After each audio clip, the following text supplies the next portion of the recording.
You're listening to the ESO Network, your station for all things geek. Hello, welcome to episode 210 of the Soulforge podcast.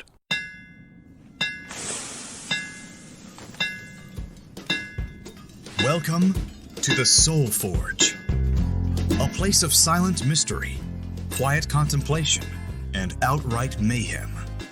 Join your host, Sean Vanderloo, as he guides you through the adventures of living. Together, we'll talk about life and love, sex and dating, joy and heartache, memories and loss, and so much more. Don't worry, it's not nearly as pretentious as it sounds. Get ready for life, the universe, and everything on the Soulforge.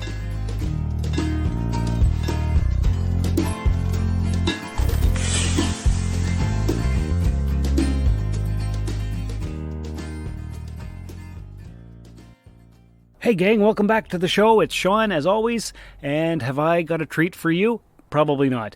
But guess what? This week is kind of a mad rush, and I'm going to give you a quick, brief rundown, letting you know that earlier in the week we had a torrential rainstorm here in Timmins, the likes of which we have not seen in a long time, and hence the basement flooded, and we've been pulling out all kinds of flooring and baseboards and all kinds of things, moving furniture around, and besides the stuff that got wrecked, well, we won't talk about that. So anyway, I don't have time to record a full podcast. I'm giving you a rare repeat episode, which I don't think has ever happened before. So what's going to happen today is I am going to re-release episode 12. This is from before the Soulforge podcast joined the ESO network. So any of you out there in podcast land that have been listening to the Soulforge since I joined ESO, well, you probably haven't heard this before. It's the birthday episode. I talked about Well, I listened to it the other day just to make sure it was okay, and it is. It's pretty great, actually, for being only 12 episodes in. What's going to happen is I'm going to finish talking. I'm going to play a couple promos from the ESO network, and then I'm going to go into the main show. You're going to enjoy the heck out of it, and it's going to be the same and remember as before. And the end credits that I did 3.5 years ago were fantastic. I don't know why I switched out of those, so let me know what you think. So anyway, the only thing I wanted to bring up that's new, by the way, I'm sitting outside because there are a bunch of industrial fans in the basement cleaning up and drying the water, so I'm outside. So maybe you're hearing bird noises and stuff. Anyway, it's ambiance. So what I'm going to tell you right now is go watch The Tomorrow War on Amazon Prime. I wanted to do a whole big in-depth review on it, but I don't have time for that right now. So anyway, fantastic movie, one of the best movies I've seen in a long, long time. There's more I want to talk about. I want to tell you about the store update and all that kind of stuff, but maybe I'll do that more next week. I need to go finish cleaning up and rearranging things. I just got to go quickly edit this podcast so you can listen to it tomorrow. So anyway, hope you enjoy episode 12, the birthday edition. There's a poem in there and all kinds of stuff, and I was listening back to it. It doesn't even sound like me anymore. But let me know what you think. soulforgepodcast@gmail.com. And until then, I'll probably be back next week unless I'm super busy installing flooring or another disaster happens. So anyway, stay tuned for these messages from the ESO network and then enjoy this retro podcast, Soulforge style.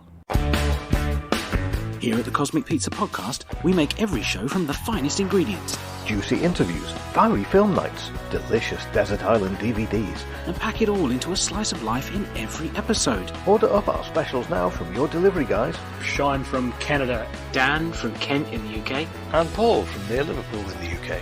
Here on the ESO network. The Cosmic Pizza Podcast. Serving you a slice of life.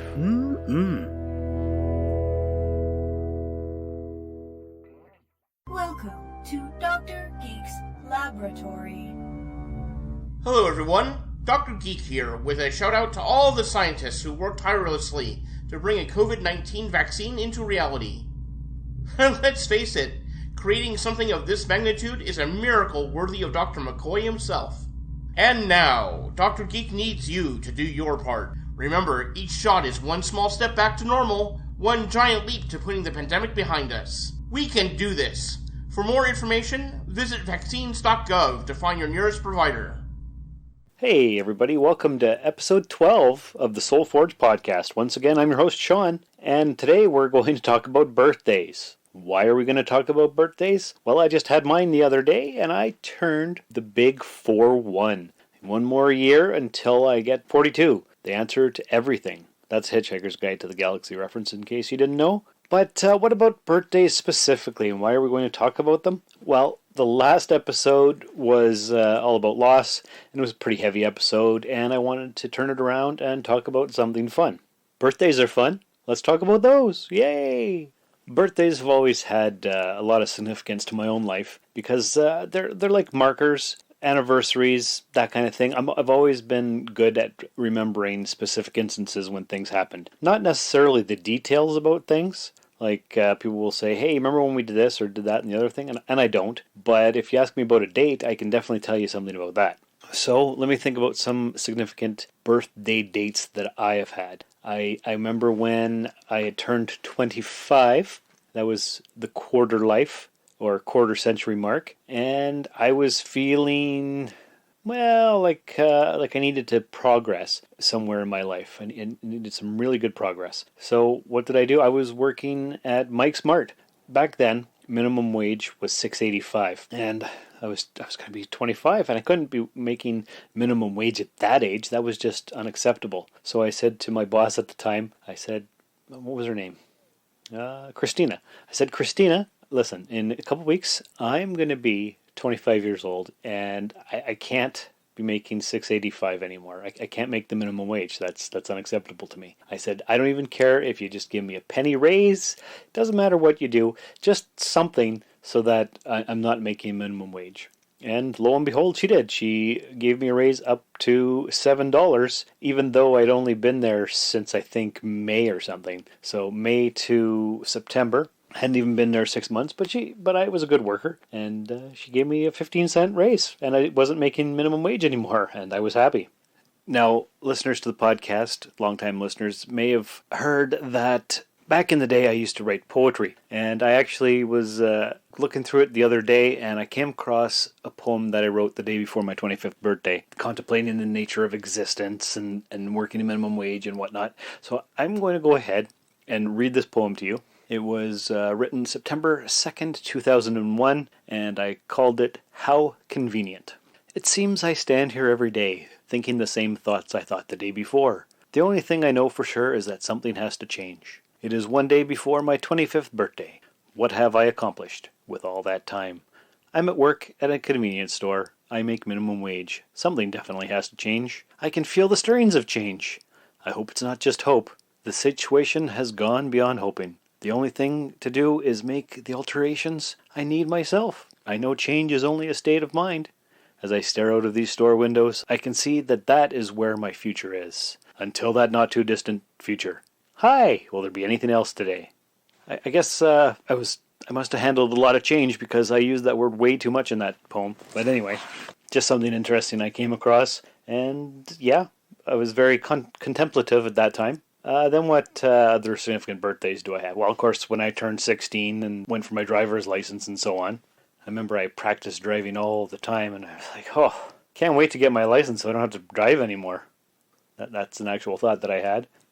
When I turned 19, it was my first year of university, and of course, my birthday is September 3rd, so it's always during Labor Day, and we were all there for Frosh Week, and I remember being at a fire pit in the back of the school where we were all hanging out. Somebody mentioned to somebody else that it was my birthday, and they handed me or threw me a can of Coors Light, and of course, I'm not a big fan of beer, so I put that beer can in my pocket and took it home with me. And I put it in my university memory box, and I still have it. I haven't seen it in a few years. I hope it hasn't exploded. But that's the kind of thing that I did. Everything had significance. Everything had meaning. I'm always keeping everything for history and posterity and all that kind of good stuff. So that's what I do. I keep papers. I keep everything. Just because you never know when I might become famous and have to have a museum built in my honor at the place that I grew up in. And of course, they're going to want to have all my personal effects and all that good stuff. Anyway, I was in university for an English major, and you hear a lot about all the old famous authors who have museums in their offices and stuff. And I always thought, oh, that would be pretty cool to have. And maybe that's partly why I started writing the poetry. I don't really know.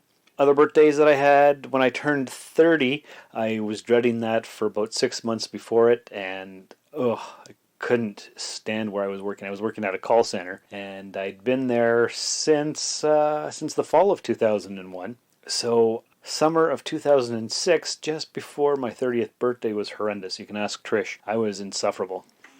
Damn it, Jim, what the hell's the matter with you? Other people have birthdays. Why are we treating yours like a funeral? Bones, I don't want to be lectured. What the hell do you want? It took everything in me just to go to work every day, because I'd been at the call center for nearly 5 years. It was soul-sucking. So, of course, I was just about to turn 30, and I was starting to look for another job. I applied at the post office, I applied here, I applied there, I applied everywhere. And slightly after my 30th birthday, I got a job as a delivery coordinator at Home Depot, which turned out to be even worse than the call center. But that's not what this is about. What this is about is my 30th birthday party. My mom and my brother came up from out of town. Everybody that I knew pretty much came to my house. And what did Trish do? She threw me a parade, because I don't like going to parades, because it's always cold. It's usually the Christmas parade. I don't mind summer parades, but the Christmas parade is always cold, or it's always raining. And so what did she do for my 30th birthday? She threw one for me. She got her dad's truck and her dad's boat, put me in the back of the boat, drove the truck around, and everybody that came to the party also drove behind the car, or drove behind the truck with the boat. And I was in the boat, and I was throwing candy out into the streets, just like they do in a parade. And that was a lot of fun, actually. What else? What else do I have? Last year I turned 40, and that was a huge deal. My other brother, my brother once again came. Actually, both my brothers. Both brothers came from out of town. My stepdad came from out of town.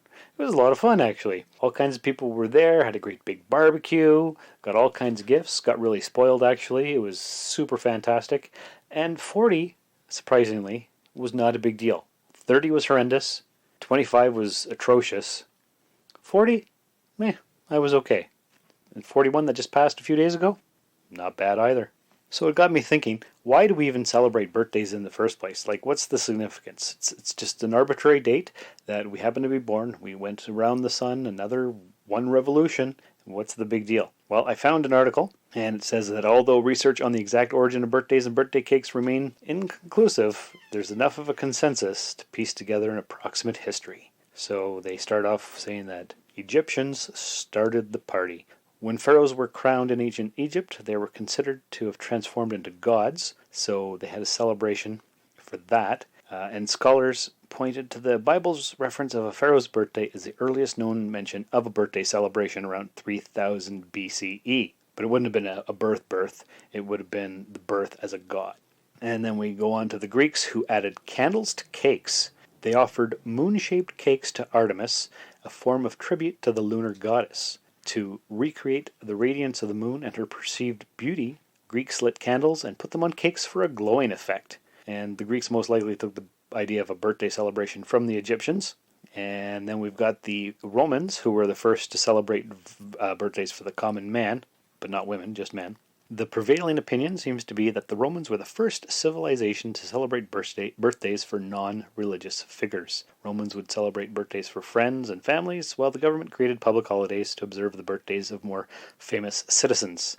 Those celebrating a 50th birthday party would actually receive a special cake made of wheat flour, olive oil, honey, and grated cheese. Doesn't sound very good. And it tells us here in the article that female birthdays weren't celebrated until around the 12th century. So that's a long time. Christians initially considered birthdays to be a pagan ritual because of the belief that people or humans are born with original sin, and birthdays were tied to pagan gods. The Christian church considered birthday celebrations evil. But then something changed, and around the 4th century, Christians changed their mind, began to celebrate the birthday of Jesus as the holiday of Christmas, and the new celebration was accepted partly to recruit those already celebrating the Roman holiday of Saturnalia. Turns out, the birthday cake as we know it today was actually invented by German bakers. In the late 18th century, Germany created the closest prerequisite to the contemporary birthday party. The celebration was held for German children, or Kinder, and involved birthday cakes and candles, and kids got one candle for each year they'd been alive, plus another to symbolize the hope of living for at least one more year. Also, blowing out candles and making a wish was part of these early celebrations. So that's almost exactly what we have today. Thanks to the Industrial Revolution, we all got delicious cakes. Because for quite a while, birthday celebrations involving sugary cakes were only available to the very wealthy. The necessary ingredients were considered a luxury, but with the Industrial Revolution, not only did the required ingredients become more abundant, but bakeries also started offering pre-made cakes at lower prices due to these advances in the mass production, which the Industrial Revolution is, of course, known for. And then we have the birthday song, which turns out it was kind of a remix. So I'll just read it as it says here. In 1893, Patty and Mildred Hill wrote a song they called Good Morning to All, which was intended to be sung by students before classes began. The song eventually caught on across America, giving rise to a number of variations. Robert Coleman eventually published a songbook in 1924, adding a few extra lyrics that would quickly come to overshadow the original lines. The new rendition became the version we all know now as Happy Birthday to You. So there you go. That's a little bit of birthday news. What do you guys have to say about your birthday? Do you celebrate it? Is it a big deal? Do you care? I know some people really go out on their birthday, go all out. They celebrate for days and days before and days afterwards. And other people I know, they don't even acknowledge it, or they barely acknowledge it. Like my buddy Johan, his birthday comes along and he doesn't have a party, doesn't want a cake, doesn't want any gifts. I wished him a happy birthday this year, and 6 hours later he said thanks, because I think I texted him because he was at work, but he doesn't care. And then there's me who loves a good birthday party. In fact, this coming weekend I'm having a bunch of people over, and we're gonna have a barbecue and a fire in the backyard. And am I gonna have gifts? Don't care, doesn't matter. In fact, in the Facebook invitation that I wrote, I said presents are not required, but your presence are.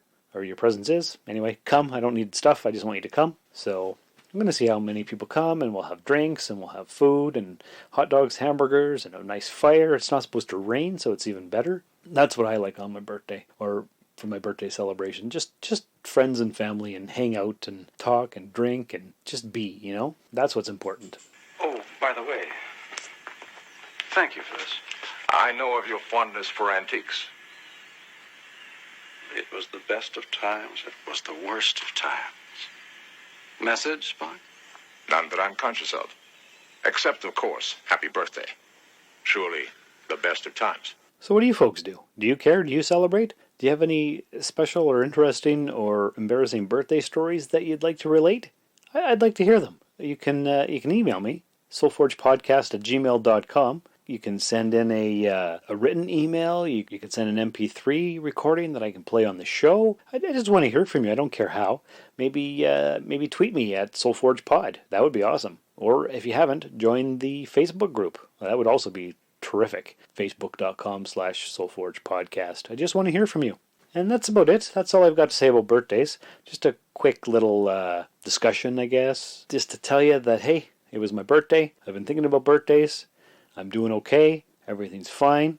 I do want to thank a good friend of the show, Dan, for sending me a tweet the other day saying that he appreciated what it took to record the loss episode. And yeah, it took a lot out of me. And it was hard to do, but it needed to be done because I'm here to lay my soul on the line and give you guys a different perspective and hopefully help you out. And if it helps you out, I'm grateful for that. That's fantastic. So once again, thanks for tuning in to SoulForge Podcast. If you haven't, leave a 5-star review in the iTunes store and tell all your friends about us. And remember, life is like a book. Some chapters are sad, some are happy, and some are exciting. But if you never turn the page, you'll never know what the next chapter has in store for you. Thank you for listening to this episode of the Soul Forge. I hope you found some value in it. To contact the show, please email soulforgepodcast@gmail.com or find us on Twitter at SoulForgePod. We are SoulForge Podcast on Facebook, and you can find me personally on Twitter and Instagram at Darth Vaderloo. Please spread the SoulForge word by rating and reviewing us in iTunes and by telling everyone you know. Thanks for stopping by the Forge. This has been a broadcast of the ESO Network. Be part of the crew and help support our shows by donating to our ESO Patreon or by shopping at the TeePublic store, which can all be found at www.esonetwork.com. The ESO Network, your station for all things geek.